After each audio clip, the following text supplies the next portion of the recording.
સભ્ય મંડળ અને હમણાં હું અહીંયા બેઠો હતો ને આગેવાનોની સાથે બેઠો હતો તો આગેવાનોને ઉમળકો આવ્યો કે અમારે પણ દીકરો નોકરી લઈને આવ્યો છે એટલે લાઈનમાં ઉભા રહેવો છે. થાકી ગયા ઉભા રહીને, તમે થોડું ડિઝાઇન બધું હતું ને, થાકી ગયા પણ ત્યાં ઉભા રહ્યા. અમે કીધું તમે ત્યાં બેસો પછી બોલાવીશું કે ના આજે તો ઉભા રહેવું છે, આપણો દીકરો પોલીસ થઈને આવે. એટલે એ વડીલો માટે પણ આપણે જોરદાર તાલી કરીશું જેમની ઓફ આપણે સતત રહી છે. અહીંયા મોટી સંખ્યામાં માતાઓ બહેનો આવી છે, બહેનોને પણ અભિનંદન આપીએ છીએ ને જેમનો દીકરો આજે એનું સન્માન થઈ રહ્યું છે એના માતાને પણ આપણે અભિનંદન આપીએ છીએ અને સેલ્યુટ કરીએ છીએ.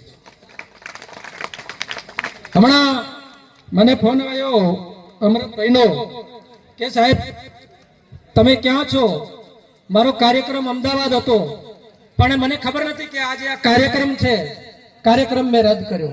એટલા માટે મેં રદ કર્યો કે આપણો દીકરો આજે ગૌરવ અપાવતો હોય સરેસડાને ત્યારે કાર્યક્રમને મહત્વ રહેતું નથી.